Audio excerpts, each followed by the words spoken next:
राष्ट्रवाद के नाम पर बड़ी बड़ी बातें करने वाली सरकार अब पूरी तरह से बेपर्दा हो गई है। जिस सेना के नाम पर मोदी जी 2014 के बाद 2019 में प्रचंड बहुमत के साथ चुनाव जीते, आज उसी सेना पर लिए गए एक फैसले ने मोदी सरकार की नीयत पर ही सवाल पैदा कर दिया। हर चीज का जब प्राइवेटाइजेशन हो ही रहा है तो सेना ही क्यों बाकी रहे? क्या अब सेना भी प्राइवेट हाथों में जा रही है? जी हाँ, इस सवाल ने मोदी सरकार के खिलाफ माहौल गर्म कर दिया। क्या है पूरा मामला, आपको विस्तार से बताऊंगी। राष्ट्रवाद नापने की अगर कोई मशीन होती तो अच्छे से नापा जाता कि भाजपा में कितना है। ये सवाल आज इसलिए उठ रहे हैं क्योंकि कड़ी मेहनत और मशक्कत के बाद सेना में भर्ती होने का मौका मिलता है। उसमें भी कई तरह के राउंड्स होते हैं, फिजिकल क्लियर करना है, मेडिकल क्लियर करना है, तमाम तरह की चुनौतियों का सामना करना होता है। सेना में भर्ती का प्रक्रिया काफी लंबी है, लेकिन अब उसे भी प्राइवेट हाथों में दिया जा रहा है। सुनकर चौंक गए ना आप, लेकिन यही सच है। सबसे पहले दैनिक भास्कर की इस रिपोर्ट पर गौर करें। सेना में 3 साल के लिए भर्ती होंगे युवा, नौकरी के बाद कॉर्पोरेट सेक्टर जा सकेंगे। जबकि 2 साल से सेना में भर्ती नहीं हुई, जो तैयारी में जुटे हुए थे उनकी उम्र निकल गई।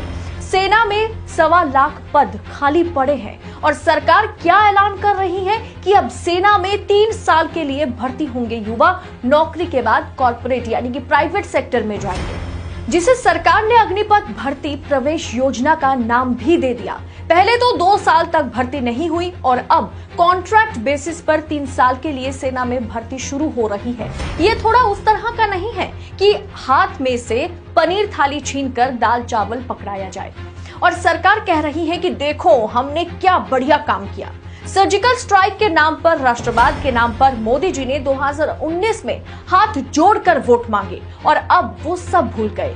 और इस अग्निपथ में जो जवान भर्ती होंगे उन्हें अग्निवीर का नाम दिया गया, लेकिन ये अग्निवीर केवल 3 साल के लिए देश के लिए काम कर पाएंगे।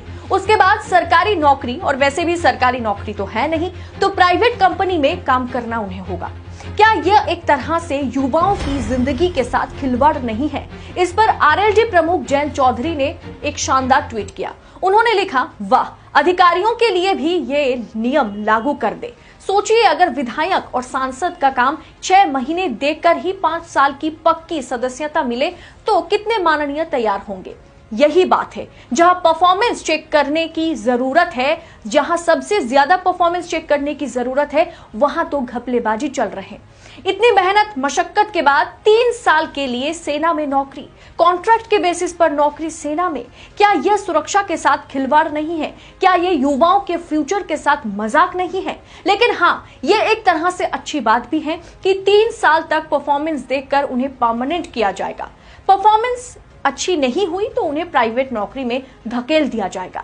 क्या उन्हें बाहर नौकरी मिलेगी? क्या उन पर एक तरह से ये धब्बा नहीं लग जाएगा? आप तो सेना में अनफिट हैं, तभी तो आपको सेना से निकाल दिया गया। इस मुद्दे पर तमाम सवाल खड़ा हो रहा है। मोदी सरकार से विपक्ष पूछ रहा है कि अभी तक जिस आधार पर भर्ती होती थी, क्यों उसमें बदलाव की जरूरत पड़ गई? किस नियत से बदलाव की जा रही है? क्या अब सेना में भर्ती के पूरे प्रोसेस को मोदी सरकार प्राइवेट हाथों में देने वाली है?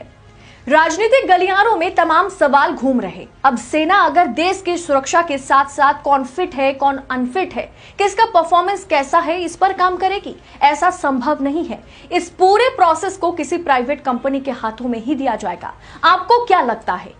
क्या है आपकी राय 3 साल के लिए सेना में भर्ती पर? आप क्या सोच रखते हैं? कमेंट बॉक्स में हमारे साथ जरूर शेयर करें। बाकी राजनीति के सच को अगर निष्पक्ष तरीके से जानना है तो देशनीति को सब्सक्राइब जरूर करें, क्योंकि देशनीति उन तमाम मुद्दों पर बात करता है जो गोदी मीडिया आपसे छुपाता है।